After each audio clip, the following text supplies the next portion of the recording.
Lise Kindou, bonjour. Bonjour. Vous avez publié aux éditions L'Harmattan Jeunesse, Moi Nana, la petite fille qui parlait aux animaux. Alors, est-ce que vous pouvez nous raconter un peu cet ouvrage, ce livre? Oui.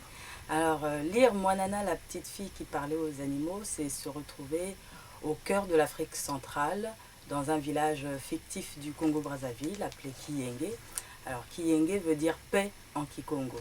Et effectivement, la paix règne dans le village entre les Bishiki-Yenge, c'est-à-dire les habitants de Kiyenge, et la nature qui les nourrit et qui la respecte. La paix règne aussi entre les hommes et les animaux, qui rendent de nombreux services aux humains. Et il n'y a pas de méfiance entre eux, il n'y a pas de défiance, parce qu'on communique les uns avec les autres. Grâce à Moi Nana, une petite fille de 7 ans qui a la faculté de comprendre le langage des animaux aussi bien que celui des hommes. Donc on se fait confiance, on se parle. Et la paix n'est pas possible sans le dialogue, sans la communication.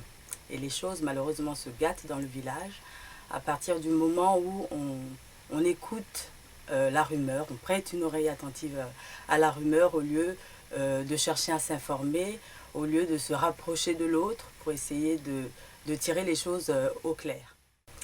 Et bien souvent dans la vie quotidienne, nous agissons comme Nzao l'éléphant, l'un des personnages de l'histoire, qui se laisse manipuler par Nyoka le serpent.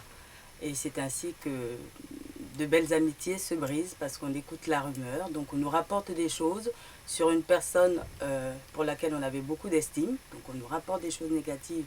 Et plutôt que de faire le choix de se rapprocher de cette personne pour essayer d'en savoir un peu plus, pour avoir des éclaircissements, ou au lieu de nous fier à notre propre expérience avec cette personne, eh bien on écoute la rumeur, on se laisse influencer. Et puis voilà, ce qui était une amitié devient voilà, une relation qui peut être assimilée à...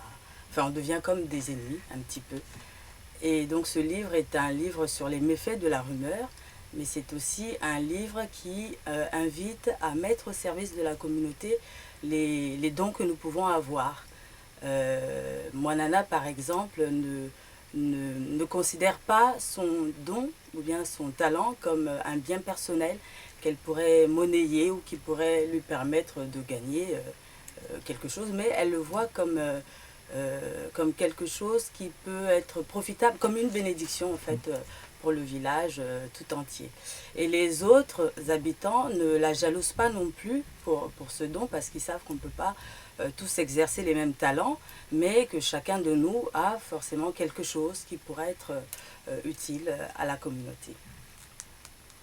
Est-ce que votre livre est inspiré de contes traditionnels ou d'éléments de contes traditionnels du Non, pas du tout. Congo-Brazzaville? C'est une histoire que j'ai imaginée. Mais bon, après, il y a toujours peut-être des éléments qu'on peut... non, c'est pas du tout un conte populaire ou qui fait partie du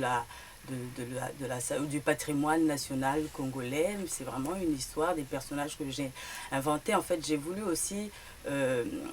c'était un moyen pour moi de parler aussi des réalités de l'Afrique en général, mais du Congo en particulier, des langues du Congo aussi. Par exemple, tous les personnages animaux, on porte le nom de l'animal en kikongo, en langue congolaise.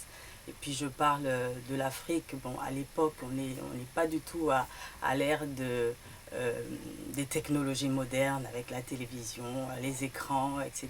On est vraiment à l'époque où l'homme vraiment vit au rythme de la nature et il se tourne entièrement, il compte entièrement sur elle, donc il fait attention à cette nature dont il dépend.